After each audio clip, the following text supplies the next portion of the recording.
7:02.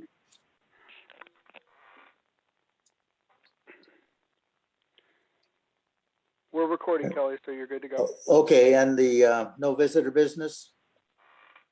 And this next item on the menu, on the agenda is the approval of the meeting minutes for our meeting on March 3rd.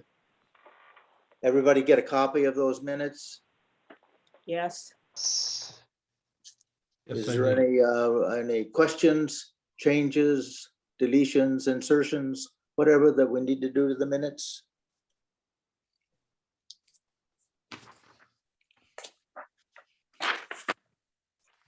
I'm okay with them. I make a motion. You know, I had one thing, just one minor thing, Jim. Yes. On the bottom of the page, the paragraph B at the bottom of the first page, somehow your computer inserts Medinas instead of medians. Oh, okay. And then the line above that, maybe you want to say assembled instead of assemble. Okay. That's all I Okay. have. I hear somebody. Maggie me. just joined us. Hello, Maggie. Sorry, I'm leaving t-ball practice right now, so Oh, we're Going to say coaching she's Scarlett's t-ball team. Joining us very remotely. Yes, from the field. I've never played T-ball. Do they keep score? Our league is not keeping score. What they're doing is letting 6 to 7 batters per inning go. Everybody gets one base, and then the last batter of the inning will get to quote unquote hit a home run and clear the bases. So, but Great. there's no score. Good. Everybody wins. Yep. Okay, with that, does anyone want to make a motion to approve the minutes? I will make a motion to accept them. Do we have a second? I second that. Made and seconded. All in favor, say aye. Aye. Aye. Any nays? Hearing none, the minutes are approved. Thank you very much for the minutes, Jim. Not a problem. So running right along here.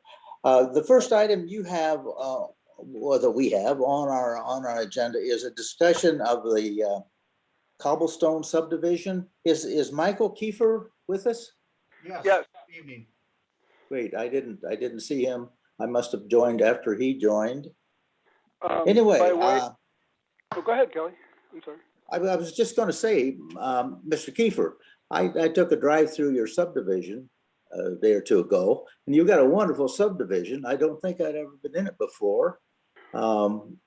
It's obviously you've got some new streets or repaving recently, and a lot of paths. And I guess the homes are probably all on about 1 acre lots. Is that right? Yeah, I think it's a minimum of 1.5 acres. I think they about 1.5 acres to 2 acres. And to go back to your first comment, yes, we redid our roadways last summer, fall. So that was our big project for now. Yeah, we just did that in my neighborhood last year too. That's quite an ordeal. But your subdivision looks very nice. Got a lot of conservancy, and I looked around for the things that we normally look for, things like fragmity and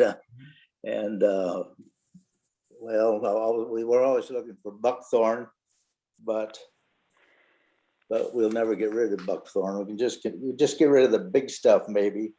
But the phragmite and the teasel, I think, are the one things that everybody in our neighborhood has to battle with day in, day out.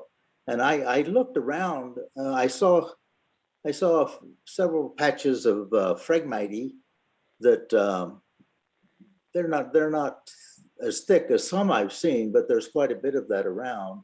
And with the, you've probably seen it closer than I have, but the teasel, you don't have a lot of teasel that I could see. Although I'll admit, I didn't even know where your subdivision stops. I could look off into the distance and I see no more houses, but I'm not sure that I'm still in that subdivision. But these things, buckthorn, teasel and such, they're just something we have to work on every year and probably never completely get rid of them, but we just try to control them. And that's what you're intending to do, I guess, right? Yeah, by way of a little bit of background, Mr. Kiefer was present at the Homeowners Association President's portion of a village board meeting last month, and his concern was the conservancies and scenic corridors in their subdivision. I believe the big concern he had was actually buckthorn, but I'm working from memory there. And I, Yeah, go. Michael, so that we you? can go on the track that we kind of want to present. Mike and I are both on the Homeowners Association here. And I was a developer and a home builder and so forth. So I have learned quite a bit about this. And this is our thought and our concern. The current model that we have for these conservation areas, it's a 40-year-old model. And the conditions have changed in the last 10 or 15 years. We have this unbelievable invasion of invasive plants. Teasel, phragmites, wildberry, buckthorn, ragweed, sumac. The teasel came over here on shipping crates from China, and the buckthorn was just edging on farm fields, and now it's spreading everywhere. And literally half of these invasive species were not around 15 years ago. The first, I've lived in this subdivision for 31 years, lived in the area since 1967. And in the last 10 years, these invasive plants have just proliferated. And also is what's happened is the annual flowers. We used to have all these annual flowers here, and we didn't have any deer around here until they started coming about 15 years ago. Now they're a common sight. And the deer, we can sit out here in the morning and it's very scenic, except that they eat those annual flowers in the springtime. They're very tasty for the deer. They sit and they eat them all day long. In fact, a couple of years ago, I put $500 worth of seed in my conservation area here of flowers. And lo and behold, a couple months later, my grandkids were out there looking, thinking how pretty the deer were. I was thinking how pretty it would have been if I would just burn the $500. At least I got some heat out of it. And so what we've been doing is we're spraying, of course, with glyphosate. And I mean, we're literally spraying a couple hundred gallons a year on our conservation area. And part of the problem is we've got the school next door, which has teasel all over the place, and and it just ends up over here. And we're literally turning this thing into a chemical waste dump. I mean, just all that spraying that we do. And beyond that, you go around everywhere around here. I mean, glyphosate, it's a controversial substance. I mean, as far as carcinogens, as far as it being a carcinogen. And I've sprayed myself, even if you put, a rain suit on and all of that, you still taste it in your lips when you're done. And I mean, you sit and you look at these young kids that are majoring in environmental science, working for McGinty or Tallgrass for the summer, spraying with that stuff. And I look at it and like, that's not good for their health. I hope that doesn't show up later in life as being a problem. And then the other thing with this current model that we have for conservation is we burn. 15 years ago when we burned, we burned. Now, all of a sudden, even a guy like me who loves cars and all kinds of internal combustion engines that pollute the air, I become very aware of, the carbon footprint. We keep burning. And this right now is, we burn every couple of years, 3 years, it's, carbon released to the atmosphere, which is all of a sudden, I mean, at one point in time, just not too long ago, Lake County Board was thinking about banning burning in the county, and it somehow didn't get anywhere. So it's our feeling right now are we wrong in thinking that maybe it's time that the village, because we've got all these conservation areas here, that they investigate a new model that reflects today's realities, that with the goals being maybe a new plant mix that's more resistant to invasive species that we have today, that maybe something that's, a little bit more carbon positive, so that we can say, hey, just like the school next door generates their own power and, broadcasts that all of a sudden we've come out with this new thing that, removes more carbon from the air. So it is what we're asking here really is, and we went to the, Mike went to the village and asked that, is it not time for the village to,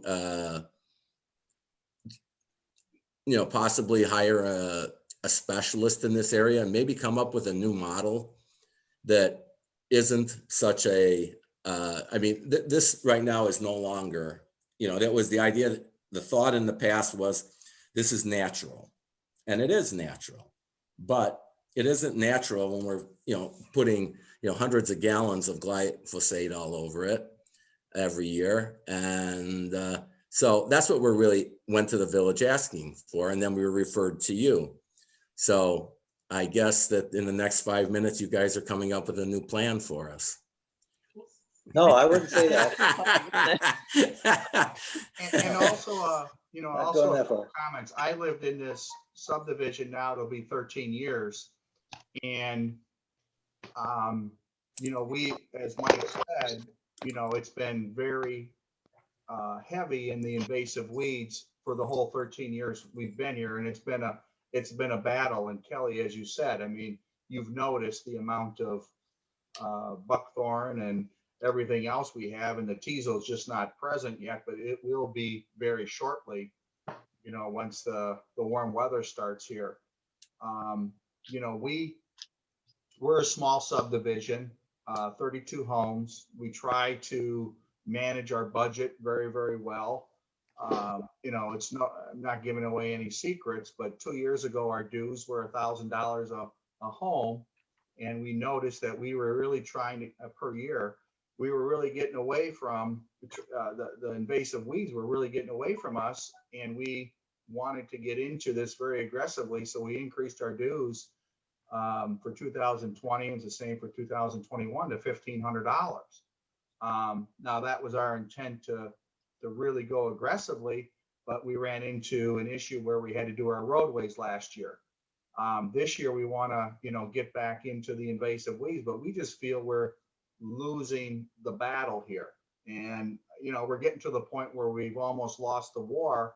And we still have a number of people here that are original or longtime residents. And all I keep hearing from them is, when are we going to get back to the native species when we walk our paths? We have great walking paths throughout and roadways. We're, a quiet neighborhood and everybody's out walking. And when are we going to get back to the native flowers that are in our conservancy?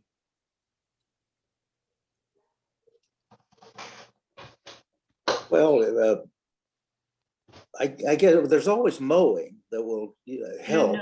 No, What's that? this is Jeanette. Yeah, And mowing around Teasel is a very bad thing to do. We have, well, they don't have, Right. Jeanette, they, as far as I can see, they don't have a lot of diesel. we have a lot of different tools. And I really don't think the village should reinvent the wheel here. We've got a number of conservancy groups and our Lake County Forest Preserve who deal with these issues all of the time. And I would suggest that if we're going to come up with some sort of policy, that we make very good use of those resources to point us in the right direction with what current thinking is. Hey, and Mike, and is it Starkowski? Am I getting your Starkowitz, but Starkowitz? I am so sorry. as long as you don't call me anything worse, I'm fine with it. One of the things I did want to point you in a little bit different direction on was the burning side of it. Normally, burning is considered to be a carbon neutral event. The reason being is all those plants are going to drop to the ground and decompose anyway. And when they decompose, that carbon gets released to the atmosphere. So just like wood burning is considered a carbon neutral event, burning, of ground cover is normally not considered a carbon positive event. But that being Is said, there some kind of plants that we can plant in there that are more carbon positive that, the through yeah, photosynthesis? that's a question I don't have. I'm the brand new guy, so I'm going to defer that to people. Well, that's what we're really looking for. That's what our suggestion is to, I mean, I understand, following, Lake County Forest Preserve or this or that, but they don't seem to be winning the battle either. They are going around spraying for teasel, and I walk my kids' dogs along those paths, and I see them spraying, and no protection, nothing, and it's like these guys are asking for trouble. So it would seem to me that it would be, I mean, I think, what do we want to be, leaders or followers? I mean, I think we need to take the lead here and find, somebody who's an expert on these areas like this. There has to be a plant mix that's more resistant to teasel, or maybe, we're called Long Grove. Maybe it's time to put some alternates out, of a grove, maybe, oak trees or something whose canopy the teasel doesn't grow under. I understand, maybe a different direction on these. So, there's a lot of conservation area in the village, and it's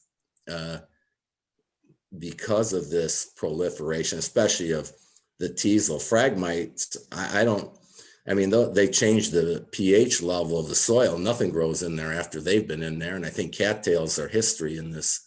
They're going to take over, phragmites can take over all of the swampland and drive the cattails out. And once they're in there, they change the pH of the soil. Nothing else wants to grow in there. So is there, because there is so much conservation area, is there some organization maybe the village could go to or a horticulturist or whoever are specialists in this, and possibly hire them to come up with a new scheme that is not, I mean, we're spending literally a year, we're spending probably 10 to 15,000 bucks a year on these conservation areas.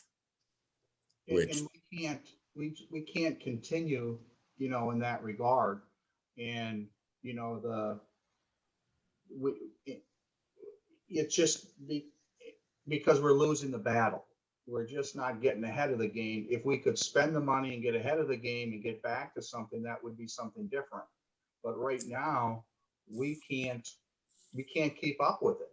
And nobody is, we've talked to McGinty, we've talked to Tallgrass, and they've given us proposals, but it's not like, I don't want to say it's a guarantee, but it's not getting us in the right direction.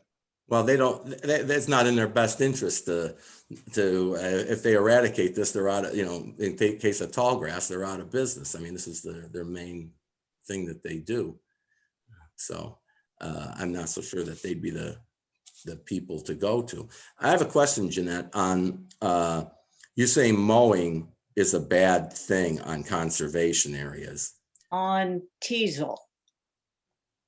On teasel. Real careful about the teasel. You don't want to mow teasel. Mowing teasel after it's dead and dropped its head already gone, or mowing teasel when it's growing?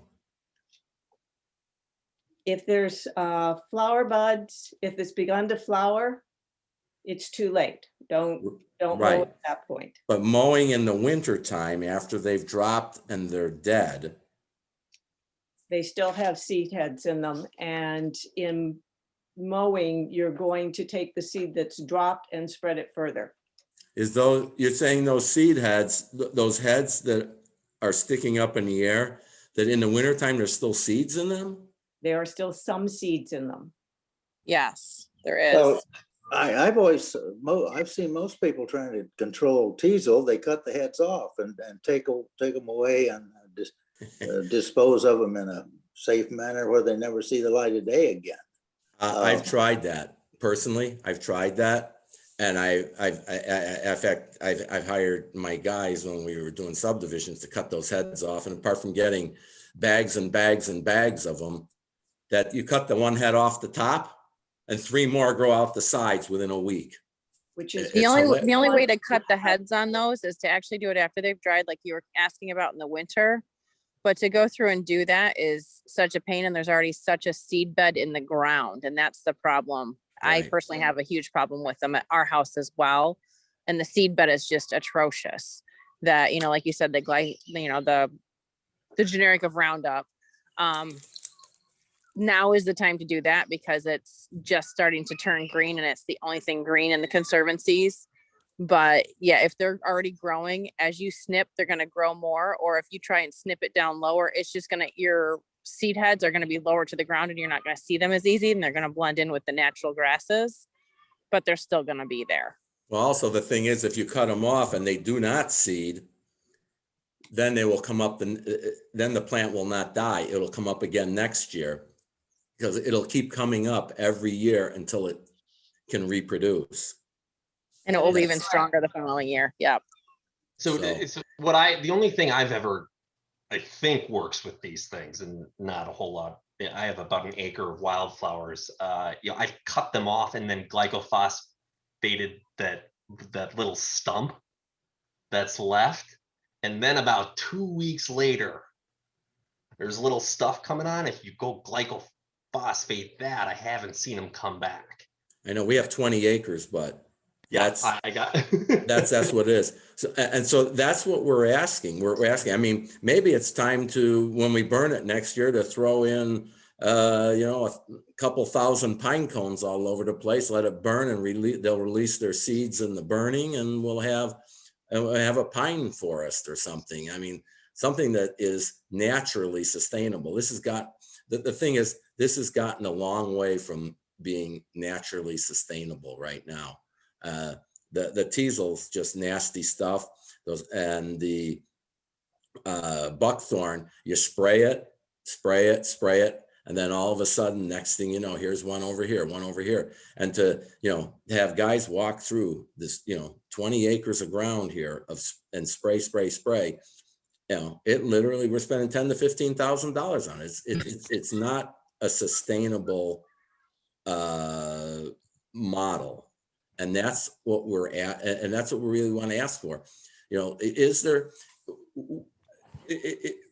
would it not be a bad idea to go to, and I don't know who would be an expert in this, but would it not be a bad idea to go to some expert, not an expert in McGinty or Tallgrass who make money off of it, but an expert that can come up with, hey, here's a different planting scheme, fir trees, oak trees, different plants to kill these things. Because the other thing with a teasel is you spray, and next thing you know, you sprayed so much, you killed everything there. And then after you kill everything there, what comes up there? Ragweed. I mean, it's just, that's our point here, is that we would like to ask the village to, for all the conservation areas, to come, maybe hire an engineering firm to come up with a new model. The expertise that is not going to have a financial interest includes, besides the Cook County Forest Preserve, the Lake County Forest Preserve, the Morton Arboretum, Open Lands, the Chicago Botanic Garden. All of them have natural areas and work on ways to keep them under control. Okay, how do they do it? Isn't one of them going to be talking to an arbor next week? You don't want an arborist for dealing with the overall plan that involves a lot more than just trees. But they are one part of what you need, just like glyphosate is one part of what you need to do this. What are the other parts? We use controlled burning, we use the glyphosate, we cut things down. The controlled burning doesn't do anything for teasel, for the phragmite roots. In fact, phragmites love controlled burning. They grow better than the wildberry, the buckthorn. None of that. Controlled burning doesn't kill any of that. And where you got sumac, you can't burn there because the sumac forms a canopy there and there's nothing to burn underneath it. So controlled burning does not help with any of these plants. After you removed the larger species of things like buckthorn and honeysuckle and burning bush, the controlled burning is a way of dealing with the resprouts and the seed bank that is there. So it's a matter of using these tools at the right time and place in order to have the desired effect. As for like When is the right time buckthorn, and place? When is the right time and place? I mean, And there's a that's 3-week window in the springtime before everything turns green. There's a 3-week window to burn. So that's when you burn. You burn in the spring and in the fall. Cheer. The fall is, yeah, sometimes the fall you can burn, but the fall generally it is pretty wet and there's still a lot of green material in there. So over the winter time it dries. In the fall time, burning in the fall time, there's a lot of green material, so you don't get as good of a burn. you have to wait till a little bit later in the fall as things start to die off, as the phragmites actually start to die down as well. Now, when you guys have been treating the buckthorn, you're saying that, you know, you're spraying the buckthorn. How are they cutting and then spraying, or how are they actually doing the buckthorn portion? All of the above. We mowed a few years ago. We mowed last year when we sprayed all the bases of the buckthorn, and we spray it when we see it coming up, and it comes up continuously.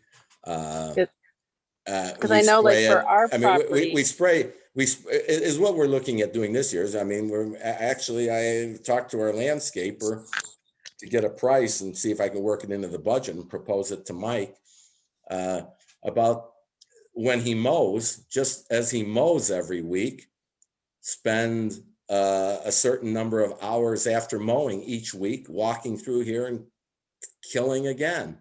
And so we do both. As far as the buckthorn, we do both.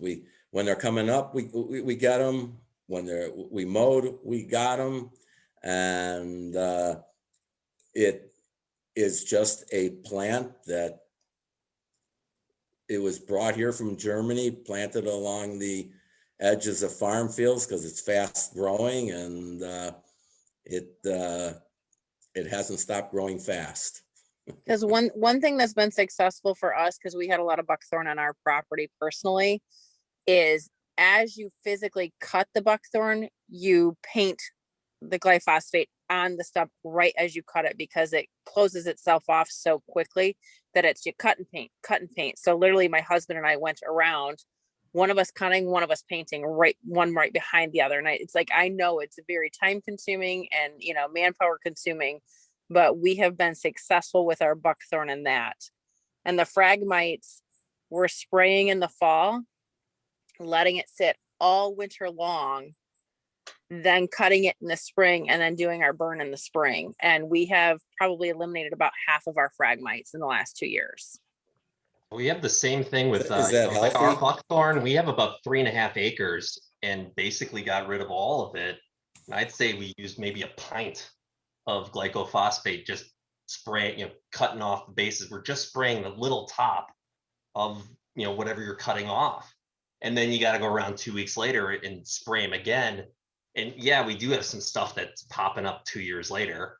But those are, you know, tiny little things to rip out. So, I mean, I mean, after you do that treatment process with buckthorn, it seems pretty treatable. Some of the other things you're talking about. Are you also looking for like a less expensive option in terms of seeding? No, is what we're looking for is what our suggestion is to the village is to get somebody that's an expert on this that can come up with a model that is, I mean, this is a 40-year-old model, and it'd be like in business, a 40-year-old model, you know, that you haven't changed isn't, you know, it probably isn't applicable anymore because conditions have changed. And it's the same situation here. We got a 40-year-old model that is a maintenance. It's just a maintenance, expensive maintenance problem. And I think it would behoove ourselves if we're spending 10 or 15,000 and other subdivisions are spending that amount of money, the village could save us all a lot of money by spending a little bit of money on a consultant that is an expert on this. And, you know, you mentioned the Lake County Forest Preserve, you know, and I'm not one to say anything negative about anybody, but they go around with a mower all summer long and they mow the teasel. That's how they get it. The guy drives along the paths, sees the teasel, goes and mows it. And I know that's wrong. And you know, I think he's just making it worse. It's job security. Next year he'll have, instead of 1 acre, 2 acres. So I'm not so sure that Lake County Forest Preserve, you know, it is, I mean, from what I've seen, is the right source to go to. I'm not familiar with them. Let's not look at what the individual person from the Lake County Forest Preserve is doing as what the Lake County Arbor and the people, you know, that would make the decisions or be able to advise on those things. There might be a disconnect in what you're seeing on the side of the road versus what an expert might come and say, hey, this is a decent plan for a subdivision. Yeah, But it also goes back to, I mean, everybody here, I think, agrees that the teasel is such a huge problem, you know, and that is one, what do we do? I mean, it's a huge problem for everybody. And, you know, we get away, if we concentrate on the buckthorn, we get rid of that, but we still have the teasel. And then if it's not the teasel or the buckthorn, it's something else. Wildberry, ragwood, sumac. Getting ahead in the game, and we just can't continue to spend the amount of money that we are when we're getting no results. We're getting results, but it's not the result we would want, eradication. Right. I mean, well, we don't have any of the native flowers and everything that was here 15 years ago. And that's because of the deer. The deer eat the flowers. And it's very pretty watching Bambi 1 and Bambi 2 and Bambi 3 out there, but it's, you know, it ruins the natural rotation.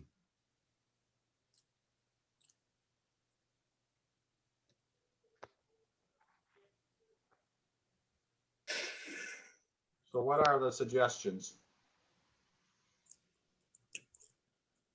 Would it be a bad idea for the village to spend a little money and hire somebody who is an expert on this?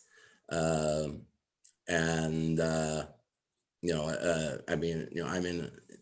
I'm in the engineering business too. I mean, I know what engineering firms to go to for an electrical problem or a mechanical problem. I don't know what firms are experts in this, but I'm sure that there's some advanced firms that know this that can come up with a suggestion, and the village could serve, you know, all the subdivisions by coming up with, you know, here's some different ideas, some different models that that you might try to reduce your expenses.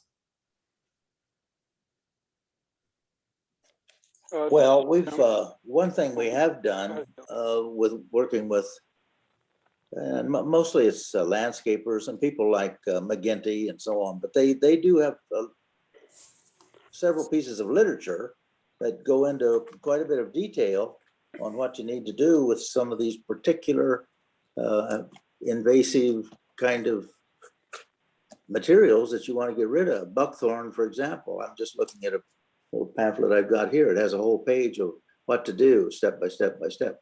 And they include mowing, they include burning, they include pulling the little saplings and cutting off the bigger ones. And I think Maggie, I think, was suggesting once you cut off the bigger ones, you should paint the stump and stop it from sprouting.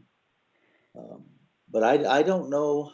And I'm sure somebody, if they really wanted to sit down and pick out a flower list or plant list that would withstand the burning and maybe crowd out, or at least try to crowd out some of the other invasive weeds, and given a little attention, could maybe be something that at least might look nice along the paths, at least. And other places, I guess all I can say is you just try to keep it in control, and that includes spraying and digging. Though everybody says whatever you're looking at, the first best thing would be to dig it up, but then they tell you it's got a 2-foot root. I'm not digging down there for that. So that's practical in some cases and not in others. There's all kinds of ideas. Some of them may work today or on this little patch you have, and not on the patch you're looking at tomorrow. And Mike, just on, hiring an expert, again, I'm the new guy. So, as my opinion probably matters least amongst the ones you might hear tonight. But, it's tough to find a person that, okay, this person's an expert. Well, does everyone agree with that expert? That's the person, we're ultimately going to listen to. I had a question about your property. I'm not, familiar with Cobblestone. I think it's right behind our daughter's old middle school, right? And just sandwiched back there. Is that correct? Yeah, between the middle school and us, your daughter's middle school and us is a huge field of invasive species. Yeah, so that was actually my question was, do you feel like a lot of your new growth of some of these things you're having trouble with is coming from just naturally reoccurring seeds that have dropped in, or is a lot of it being blown from, other groups? Is it mostly the school? Is there something that could be done with a large teasel thing there? It's probably all of the above. I mean, you've got landscapers that are mowing next to a conservancy area here or there, and their mowers come over here and their seeds, they blow 5 teasel seeds 1 year into the conservancy they bring in from somewhere else. Well, those 5 teasel seeds, if we don't get them somehow, are all of a sudden 5,000 seeds the next year, and then the square of that the next, and then multiply that by 1,000 again the next year, and half of them germinate. Well, what can it help you, Mike? Pardon? Yeah, what can, I understand there's a lot of problems, but like trying to tackle the super large problems that can be pointed at, and if there's things like that can be adjusted. I'm just wondering if you can point to hey, these are probably the biggest problems that we should probably start tackling right away. And that's the problem too with, the teasel and stuff like that. Once it's got a little bit of a seed bed, you've got that seed bed for many, many years to come. So you're going to be tackling that, even if it was 10 years ago, you're still dealing with like a 10-year seed bed. So you're going to be tackling that for a long time. The cycle is just vicious in that respect too. So if we planted fir trees, spruce, pine, and fir trees, and they grew up, teasel doesn't grow underneath that because it doesn't have any sunshine. Would that be a more sustainable model? There are very few fir, pine, and evergreen type trees that are native to this area. And as long as you've got buckthorn and garlic mustard in the area, both of them put off a chemical as part of their root system that inhibits the growth of anything else around them. So you've got to remove it and then get something else in there that will work. Most of our native plants are pretty good at pulling down the carbon, putting down deep roots, but it's an ongoing system that needs to be done. There isn't a quick fix.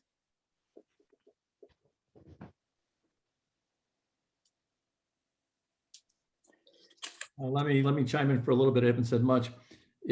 One is in fairness to your subdivision and you two gentlemen, I think we can bring it up to the village board, see what they have to say. And again, I wouldn't be too hopeful of it, but we certainly can do it. And one thing that Jeanette hasn't mentioned, and I missed this year's HOA, I've been to previous ones. There is a couple growers in the area that have native species.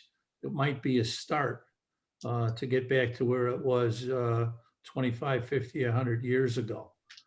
That would be a start with the plants that the deer might not be feasting on. So, but you go into the HOA and you say, hey, listen, we need some information on ponds. We need some information on roads. And the village basically says, hey, guys, we don't want to recommend anybody. Here's sort of a list and sort of figure it out yourself.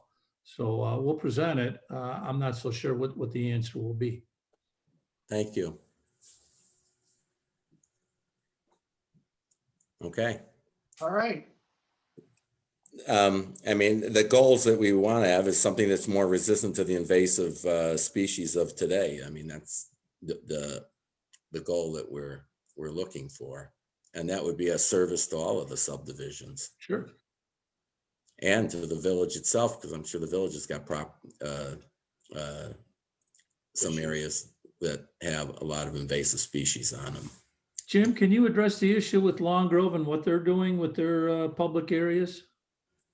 Well, we have a maintenance contract with a local landscaper to take care of it, but if I could kind of interject as to what's been said, per Mr. Sarkowitz's suggestion, if we hired an expert to look at this, I think it would be very generalized. We would not be just looking at cobblestones issues, but we would be looking at issues village-wide. That may or may not be a tool that they could use to address their problems.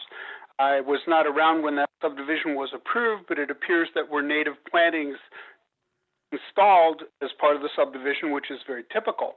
Those plants are probably still there. I don't know what kind of maintenance has been done in the past, but has been echoed by many people on the Conservancy Committee. I don't believe there's a quick fix. So I think money may be better spent coming up with some sort of comprehensive plan that is unique to cobblestone, its issues, and the species that were there when planted, and developing a maintenance plan that would be ongoing, that would restore what was there and eventually eliminate invasive species that they're dealing with currently. I go around Long Grove, and every single conservancy, be it the fields, be it Prairie Trails, be it Royal Melbourne, be it the subdivision across over by the power lines on 83 and 22, no matter which one you go to, they all have the same problem. Teasel, phragmites, wildberry, buckthorn, ragweed, sumac, ta-da. Every one of them has exactly the same problem. And as far as anything unique to cobblestone, there is nothing unique to cobblestone. It's unique. Well, I don't know what plants were put there, but I'm guessing that there might have been a unique planting scheme that was approved as part of your landscape plan. That's part of the PUD. That may vary from subdivision to subdivision. No, they were all the same. They were all the same. Ron Damitz enforced that. At that time, Ron Damitz was the building commissioner, and that was enforced. It's the same ones that were put in the fields. Any subdivision that was built, most of the subdivisions, the proliferation of Long Grove was, 25, 20 years ago. And they're all the same plant mix. Well, that may or may not be because I can tell you that they have varied in the more modern subdivisions that we've dealt with. I was not here for the approval process in the older subdivisions, and that may or may not be true. But I still think that a plan that targets your subdivision and your individual problems may be money better spent than a global, if you will, expert looking at it in a general sense. If you want to replant, you can do that. We would need a landscape plan, and that needs to go to this very committee for review and approval. But replanting could be done. Is that going to help your invasive problem? I don't know. But I think as you heard here, there are many people out here, many people in the county and beyond that have expertise in dealing with these very types of issues. And I think a comprehensive plan that targets this for the long term and not just the short term is probably your best bet to restoring what was originally there. No, sorry, I respectfully disagree with you. That is, that sounds very good what you said when you say it quick, but that is not the case. The case here is with any of the current plants that are in your list of in Long Grove, they do not stand up to teasel, buckthorn, and so forth. And there is nothing unique to Long Grove. I mean, to cobblestone. It's or to Long Grove. I mean, it's a little bit bigger problem, and to say that, come up with something and submit it to you. Yeah, we can spend more money and come up with it. But we are looking, because this is not a problem that is unique to cobblestone. It is not unique. It is. No, wait a minute. You were just saying that replanting with fir trees or other species that would potentially deal with the invasive problems was something you were talking about, or did I misunderstand you? No. I was throwing that out as a possible alternate solution to the problem. Maybe, and that would be something that somebody who is a very knowledgeable and educated expert would have to propose, because they would have a more integrated understanding of the long-term ecosystem than than somebody like us, where we deal with the problems of today and we understand the problems of today, and we're pretty knowledgeable. In fact, we're very knowledgeable on. Agreed, but if you were doing that, then it would be unique, like I said previously, to your subdivision. That could potentially happen. Again, you would need to spend money and come up with a plant list and species and a replanting scheme that would need to be considered. No. But replanting is an option. Now, I was under the impression that you were trying to bring back what was originally there and what had been planted as part of the subdivision. And I think, as the commission has said this evening, it's not a quick fix. A maintenance plan that's in place that takes place over years and has goals and objectives and certain criteria that are met is probably the best answer to restoration. What are the goals and objectives? When you're saying goals and objectives, what are the goals and objectives? I mean, the goals and objectives, as I see it, would be to restore what was originally there. So therefore, what's originally there doesn't work. Planted. It should have been part of the PUD approval. As you seem to indicate, Mr. Dammitz had a standardized planting scheme, so that should be relatively easy to identify. And that standardized planting scheme is exactly our point. It does not work, and that's a 40-year-old model that was established when there wasn't teasel. Teasel wasn't even in the United States then, I don't think. You're missing the point of the goals, okay? Your goal would be to reestablish what was there, okay? So there are other agencies that have expertise in this, that have models, I'm sure, that have maintenance programs that they use to maintain their open space areas. If your goal is to restore what was there, then I think a maintenance plan that takes into account what was there, what the invasive species are, and what long-term objectives can be met to restore what was there and eliminate species, maybe money well spent up front, and then it's going to take diligence and a lot of work to make it happen. You know, what you're saying sounds good, but respectively, you're wrong. I'm sorry to say Hey, I'm that. wrong. You're wrong. And I've been at this game. I'm a registered professional engineer in the state of Illinois. I've been at this game since 1979. And I understand, you know, you're making a lot of statements that, you know, approvals and PUDs and all of that, that are very good governmental terms, but that it is not applicable in this case. I'm sorry, but I have no other recourse than to say what you're saying, to say things like restore it to where it originally was. That is the reason we came to you on this, is to tell you that what originally was there worked. It worked for 20 years, but it doesn't work today. It works today only by dumping you know, gallons and gallons of glyphosate on the ground. And it, you know, when people say, well, I took care of this quarter acre or that eighth of an acre, we got 20 acres here. And you know, people make statements like pull out the buckthorn. Well, whoever, when you make that statement, pull out the buckthorn, I invite you to go try to pull that out. That root, the little tiny buckthorn plant, might be 1 inch above the ground. Its root is in the ground. You can't pull it out. It does not pull out. So I respectfully disagree.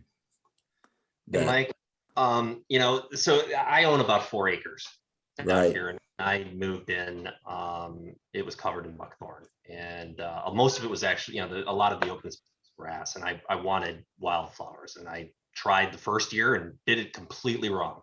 And you're right, deer came in, grass, a whole bunch of different things, just overdid it. But then, you know, I changed the entire process, and I prepared everything and did it right. And those flowers, and yeah, we have deer all over the place, but I got an acre of flowers, and they come back and they come back, and they're just super strong. It was prepared. And yeah, I don't actually, I mean, when you're talking about a field of healthy wildflowers, you know, I don't agree that deer can eat that. It's, you know, they can certainly try, but it's all, you know, it's going to take them and millions of bees too. I think you might be overusing your, like, you know, your herbicides, the gallons and gallons, dumping it on. I mean, the things we're talking about are just little, I mean, you just pop it. I mean, spraying huge amounts, yeah, you're going to kill tons and tons of wildflowers everywhere around. I know, but we have, but, you know, it's a lot of work. You know, it's a lot of work to maintain that. And I mean, you know, yeah, you have 20 acres, but you know, how many people do you have? You know, it's a manual process. Yeah, we didn't have teasel 20 years ago. Buckthorn has been around forever, but you know, that's a manual thing. But buckthorn doesn't grow back too fast. Teasel's a pain in the butt. But you know, I mean, I've been spending time sitting here on arbor websites going, okay, well, how do you really control teasel? And it seems like elbow grease. That's a big part, I think. And elbow grease, in the case of our subdivision, costs money, 10 to 15 grand a year. Well, and so that's Well, all. you've got, or you get some volunteers. Well, not only is it that, I mean, it's, you know, glyphosate is, it is a carcinogen, and people are spraying this, and, you know, these, you know, younger people that I see around, and you know, you talk to them, and they're environmental majors and all that, and you know, hopefully these things don't show up later in life. well, so don't use certainly it. wear a mask They got for other sprays you can use that aren't a carcinogen. And I think the first thing, if I were in your place, I would say the first thing I want to do is get rid of the teasel, and then I'm going to work on that Phragmite. And you can get rid, I know you've got some big patches of the Phragmite. Actually, those patches are on private property. And The one of the patches homeowners? on private property, the guy likes it because the headlights don't shine on his house. Oh, great. I know that's a homeowner association problem. But Yeah. anyway, It if is. it were my neighborhood, and I live in a neighborhood similar to what you guys are talking about, and we've got some of everything, but we work on it all the time. We have almost no conservancy on private property. All the conservancy areas are the common areas. Yeah. And we, in part, hire a landscaper to take care of some of it. And the homeowners sometimes get a shovel and some things and go in there, and you can pull out the saplings of these buckthorn, and you're right, they come up pretty fast. And but I use a pair of pliers. I get some pretty sizable saplings, with I a have root a maybe thing 6 or called 8 a inches. buckthorn puller you can borrow. A Well, gigantic the bar people that that write pulls- about these things, they say a dandelion remover. It takes some ingenuity and some backaches. But There's a piece of root. Let me just ask a question for my own edification. There's a piece of buckthorn root left in the ground. If you pull out this much and there's still this much root left in there, does that root produce a plant? no, not buckthorn, I don't think. The Phragmite does. Phragmite spreads by rhizomes and also seeds. Right. So you got to attack that from the bottom and the top. Right. Okay. Very good. Well, we've asked our questions. If the village, this is a village, it's our feeling this is a village-wide problem, and that village-wide problems are problems that the village maybe could help us with if they, not help us, help all the subdivisions. I think we're speaking on behalf of every single subdivision as a conservation area in Long Grove. And if they could do something to help, that would be nice. Not help, but maybe come up with some alternative schemes that are sustainable. So.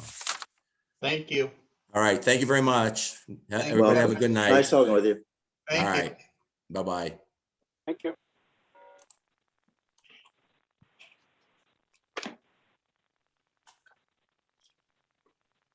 Okay. Well, I don't know whether we were much help, but I don't think there's any bright new ideas that I've ever heard anybody talking about. Jeanette, she's in a lot of meetings and with a lot of clubs and conservancy groups. Jeanette, you say Was it if he you have, but I basically looking don't for more think anybody's plants? got any big new ideas. There's no magic spray you can buy at Home Depot, and There's no quick fix. And there's a Right. variety of tools. And Right. we do have a number of organizations in the area who have expertise, and they could help define what they do when. And I do know that things have been changing over the last 20 years, because as we walk through some of these areas, they go, yeah, we tried that a while back. We were not real happy with how that worked. So we're trying this now. There are changes going on, but it didn't sound like they were interested in hearing about any of that. right. Well, I think But it's that they're looking at it, as just full on expense, right? Like, we're going to hire a group to come in here. I think a lot of us are sitting here going, well, if you just walk out there and pull it out, it works just as good as hiring someone. Well, most of us have But it's kind of the going back, it's a maintenance plan rather than, hey, we did this once 2 years ago. And I think he was looking for a quick fix and for somebody else to take it on instead of them, not realizing that it is a maintenance thing, unfortunately. And I think all your comments were right on. I mean, I don't know what the maintenance budget has been in the past, but it seems like all of a sudden it's an issue. which in my mind leads me to believe that maintenance was not something they considered, not something that they budgeted for, and now they're behind the 8 ball and again looking for the quick fix, which just isn't going to happen. I think the other part of it too, and Trustee O'Reilly has been rather vocal about this, is that the changing character of Long Grove, if you will. It used to be we had a lot more volunteerism and a lot more community spirit in burns and other types of maintenance functions, particularly for open areas, were more common. And I think with the change that we're seeing in our demographics and people looking for more full service kind of things, we've lost a lot of that volunteer spirit, which I think is part of the problem that we heard tonight with regard to maintenance. Right, I think you're right. I do too. I also wonder too, because he's saying that they've hired people in to take care of stuff, and I get that, but were the things done at the proper time of year and the proper time of the cycle and whatnot as well too? I mean, you know, like I asked him about the whole spraying the buckthorn. Do you just go out there and just spray randomly, or are you spraying at the stump after you cut it off? And are you waiting 3 hours to go by through after you've cut everything else down? Because the stump is already closing off at that point. Right, So I and don't that's know what I if was it- trying to get at with them, is Order. coming up with some sort of maintenance plan that's unique to their subdivision and what they want to do. If they want to replant, they can do that, but there's a cost and there's going to be a maintenance function with that too. Mr. Kiefer indicated at the board level that they wanted to try to bring the plantings that were part of the original PUD back. So that's quite different, at least in my mind, from the notion of coming in and replanting with some sort of firs or trees, or turning it from a what we'll call, let's say, a prairie into a forest kind of thing. I mean, I suppose they could do that. I mean, they'd have to have a plan. You'd have to look at it, but that's different than what I heard when this came up at the village board level, which precipitated tonight's meeting. Is the plant species list that is allowed, do we have a plant allowed species list or a suggested allowed species list? We have an approved species list, and all the species in the conservancies are supposed to follow that list. The scenic corridors are a little bit less restrictive than the conservancies, but the same rules apply. We just had the list updated, and Jeanette has been working on making that more user-friendly. But the commission has generally been kind of flexible on plant species. If it seems like a good thing, even whether it's on the list or not, it can be considered. And I think species that were not particularly on that list but may be beneficial and serve to enhance conservancies and scenic corridors are something that the commission has looked at and recommended appropriately.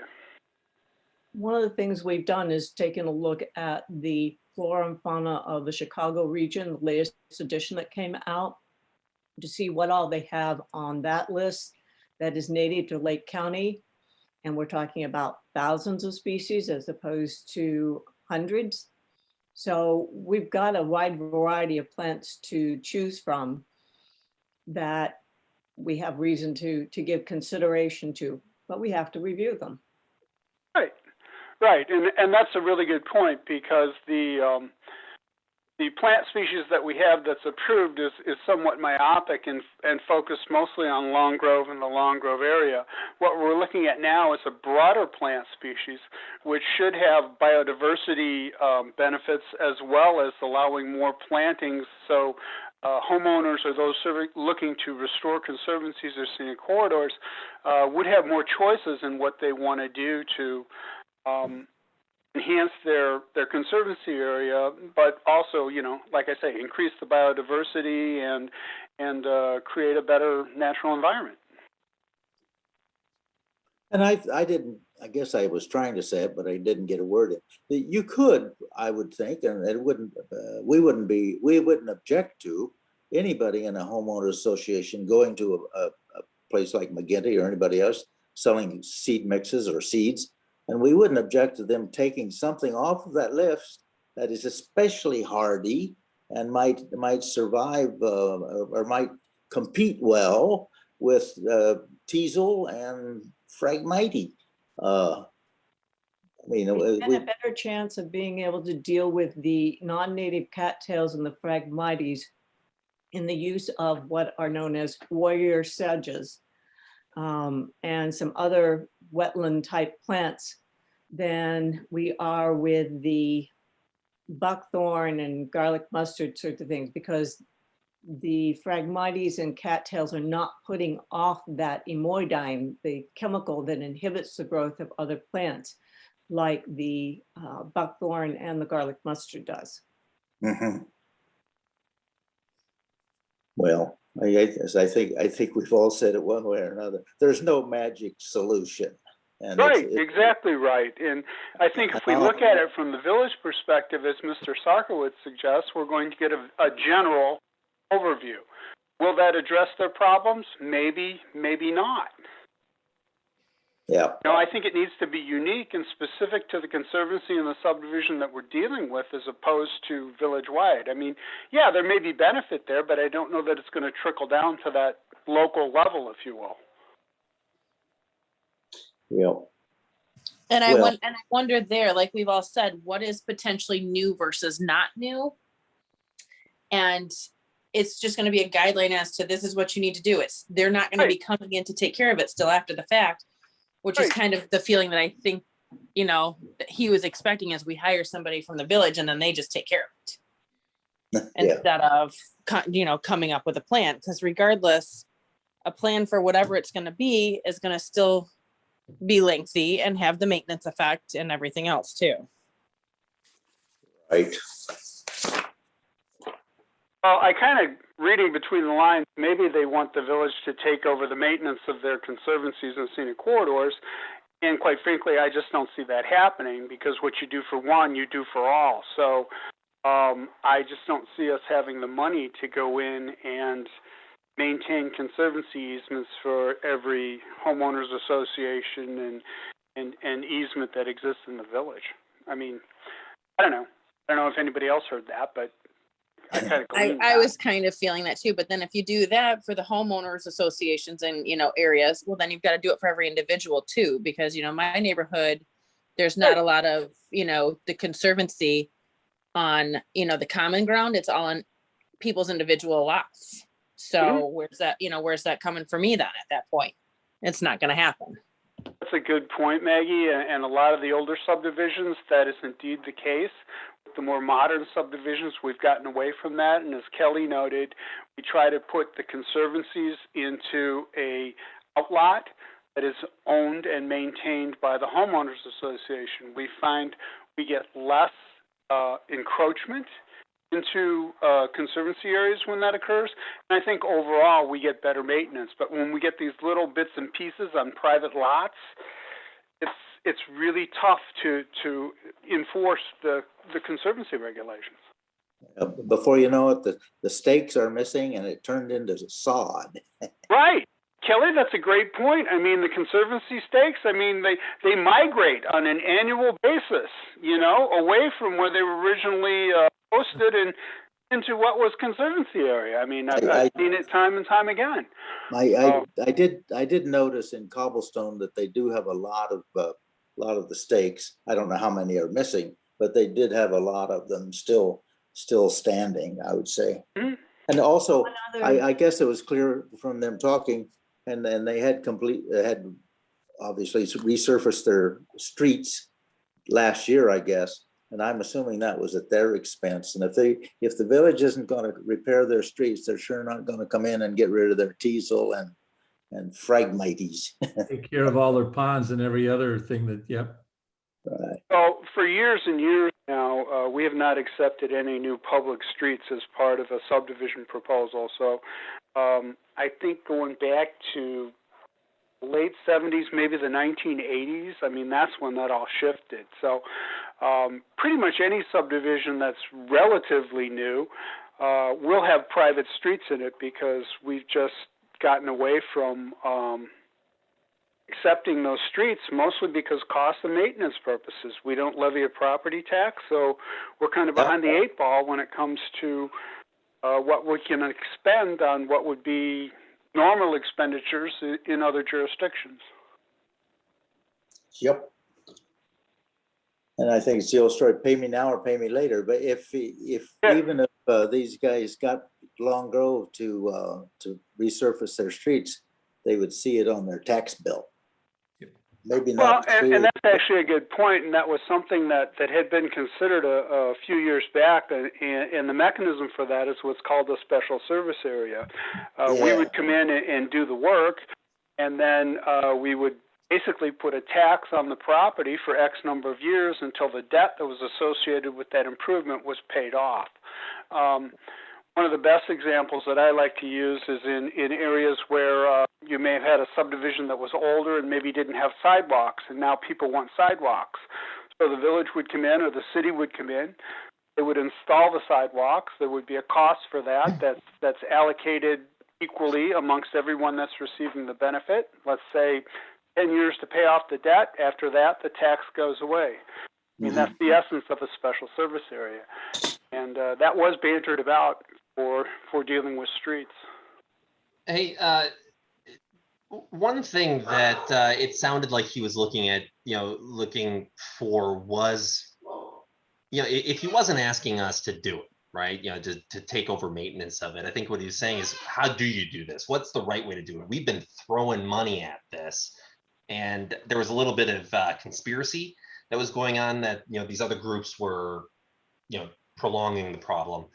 I don't really believe that that's the case. I think it's just an ongoing problem that's, that takes a lot. But we do have a couple different types of areas here in Long Grove. We have woods area that probably has more of a buckthorn problem in, at least the sun-facing parts of it. We have more prairie land that was taken over by weeds.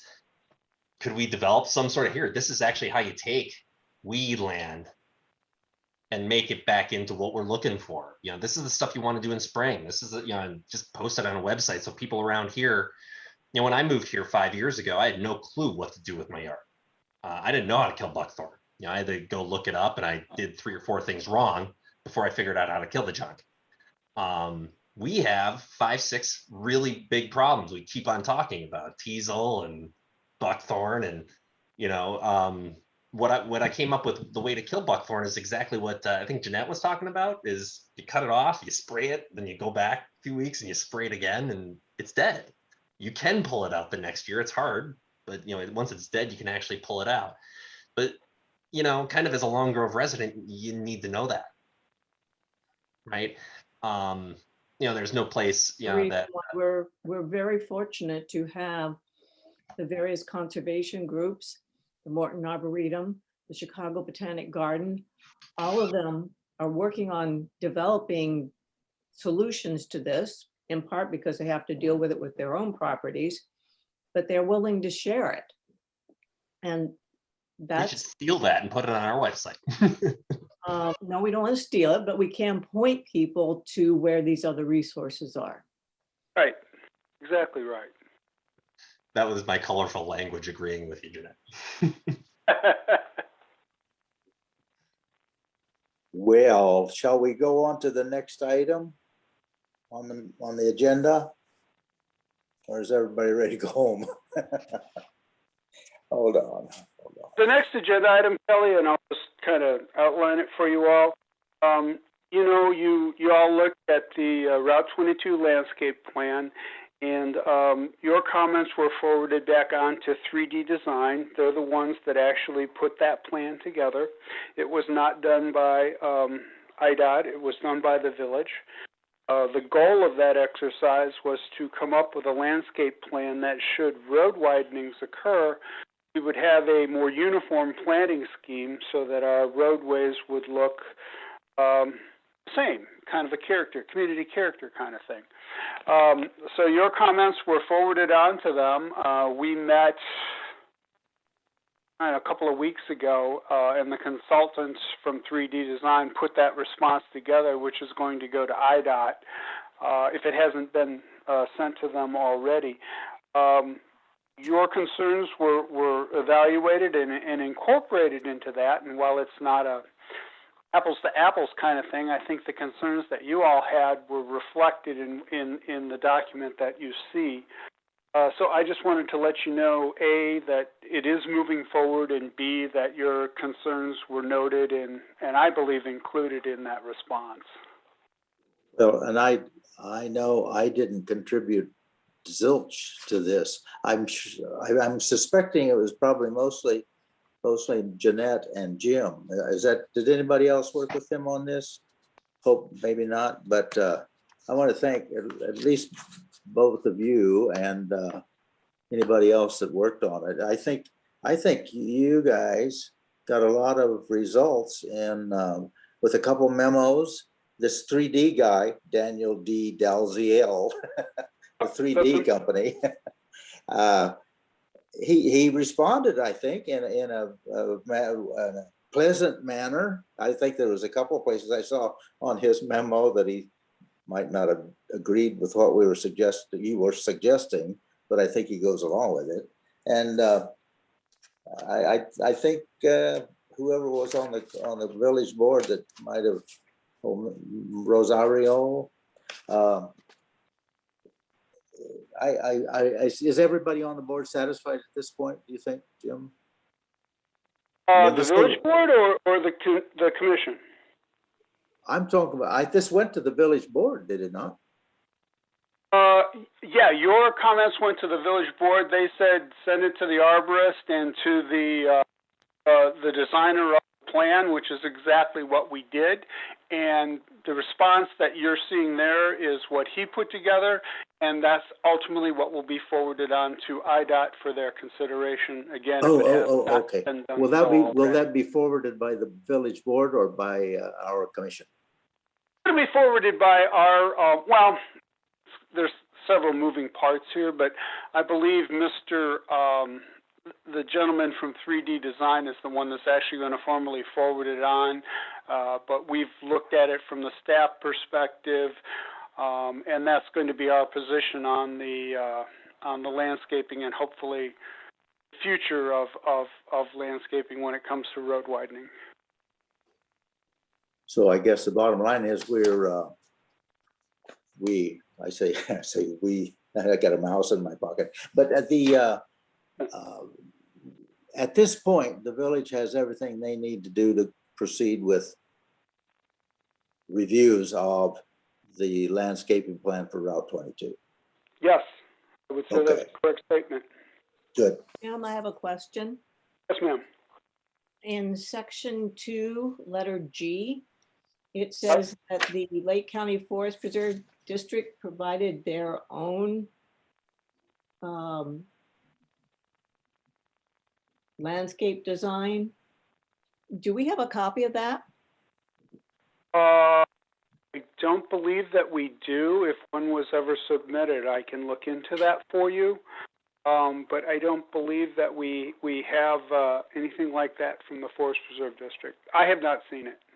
Okay, well then I'll ask my question to the Forest Preserve rather than having you spend time and effort on that.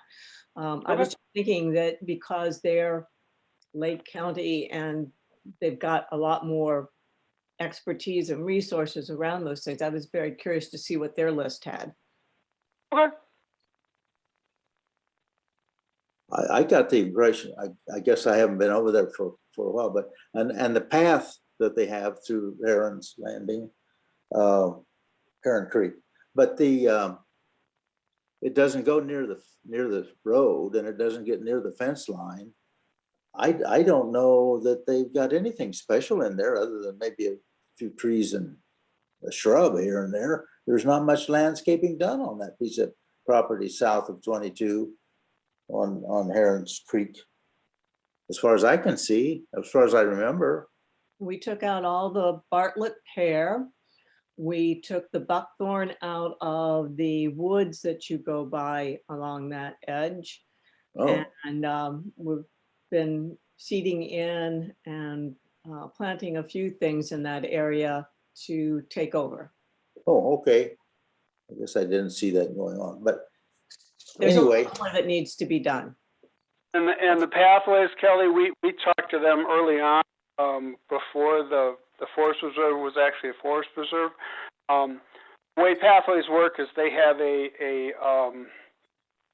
an upgrade plan, a maintenance, not a maintenance plan, but a plan for installation and construction of pathways. So if you can get your request in when they're in their planning stages, the likelihood of it becoming reality is much more possible. You have a stronger possibility than if it's like, oh, hey, by the way, could you?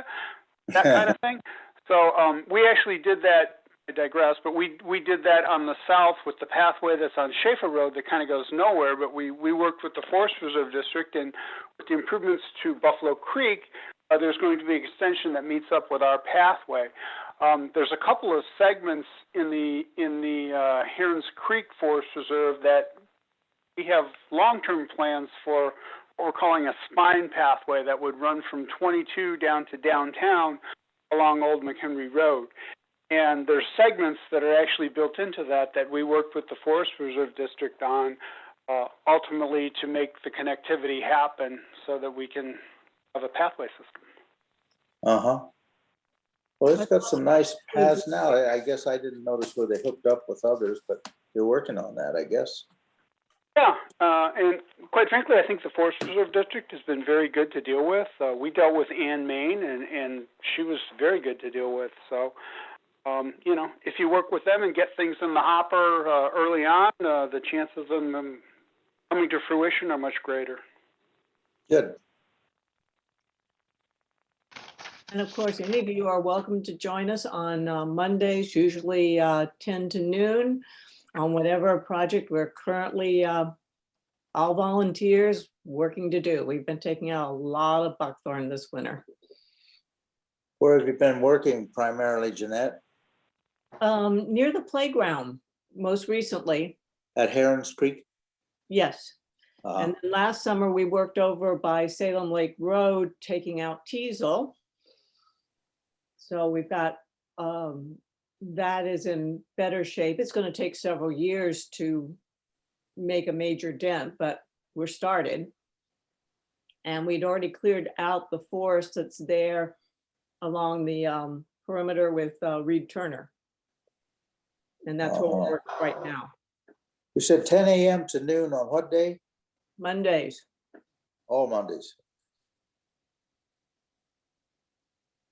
Wait, bring my own chainsaw?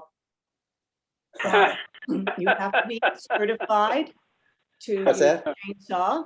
I'm currently in that process. I didn't hear all of that, Jeanette. Sorry, I was gabbing. What did you say? In order to use a chainsaw, you have to have your chainsaw certification. Oh, And dear. I am currently doing that. Okay. So that's part of the reason we've been working near the playground, is that those of us who are getting certified need a place where Kelly can have us all together and keep an eye on us so that we learn good habits. Oh, yes. I was talking to a guy just today. He kind of lost control of his chainsaw, and he cut the toe off of his shoe, but it didn't get his toes. Yeah, steel-toed shoes are a requirement. As Oh, well they as are. straps and Part of the uniform, huh? protection. Okay, well, I'll see if I can't make it there. I won't bring my chainsaw. Anyway, let's see. With the rest of the agenda, I had it. The only thing is skip Adam the rest of Faust that. is our The rest of newest it's member. under- For those of you who don't know, Sharon Del Campo resigned last month. Adam saw our plea for volunteerism, I believe, in the bridge, and signed up and was appointed last month by the village president with the consent of the village board. So Adam chimed in tonight, and that was very nice. I've dealt with him before. He's got a massive chicken coop. Hey. We were talking about that before the meeting, but welcome, Adam. That's all I have to say, and thank you for your interest in the village. I'll double that, Adam. Yeah, thanks for having me. It's I was looking for a way to get involved this year after being a hermit for the last year, and this seemed like a good opportunity. Good. Can you, A, do you have a lot of eggs for sale then? And B, can you tell us what subdivision and all that good stuff? We are just starting to have enough eggs that we aren't eating them all. Winters, there's only 2 or 3 day tops. So they're just starting to, we're starting to get a few, extra. And so we try to give them the direct neighbors that might need to actually hear the chickens in the morning, so the neighbors that are actually right next door, those are our first targets with eggs. But once we meet in person, you guys might get some surprise eggs from time to time. Very good. And Adam, you're all, What off subdivision do you live in? I'm sorry, Adam, you're off Old McHenry Road, right? Yeah, we're right across from Huron Creek. Uh-huh. So, I ran there an hour and a half before. So those, right where you're pushing up against the forest preserve. I saw all that work. So I know exactly where you guys are on Monday. So if I'm not trapped in a phone call or, my normal day, I'll try to make it over there at 10 to 12 because I'm only about a block away.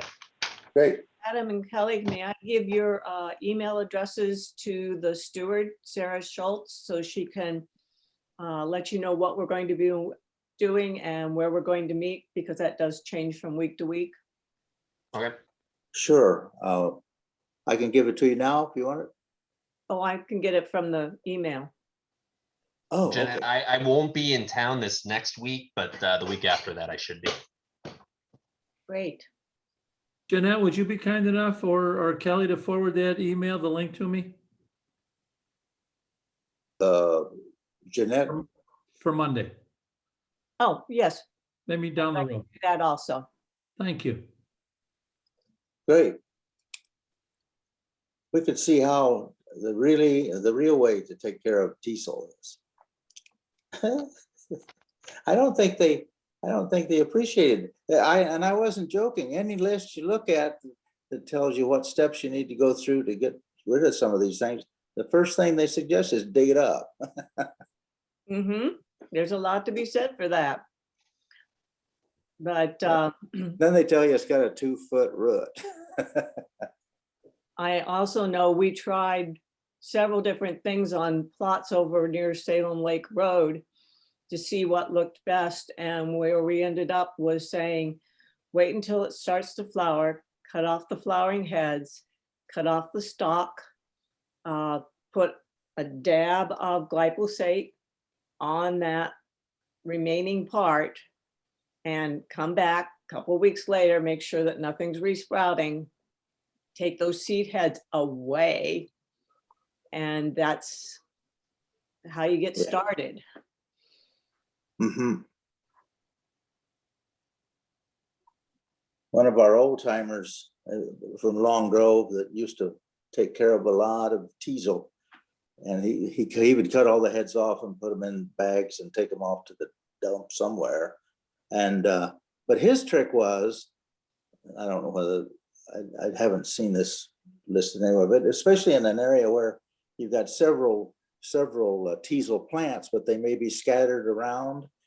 He always thought it was best that you can cut the head off and take care of that. But he said, leave the stalk so that you can come back and check to see if it's completely dead later and spray it some more if it needs it.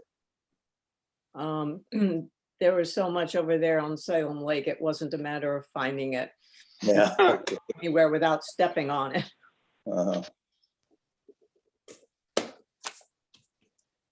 Well,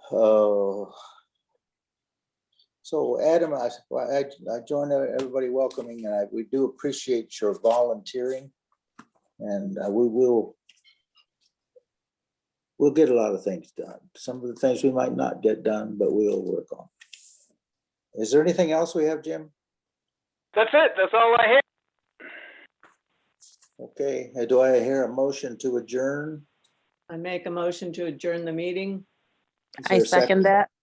And a second. All in favor, say aye. Aye. Aye. Any nays? Motion carries. Meeting is adjourned at 8:31. 1 hour and a half. That's good. Very good. Thank you all. Thank you, Hey, Jim. Thanks Jim. for all your work. Good Thank night, you, all. everybody. Together.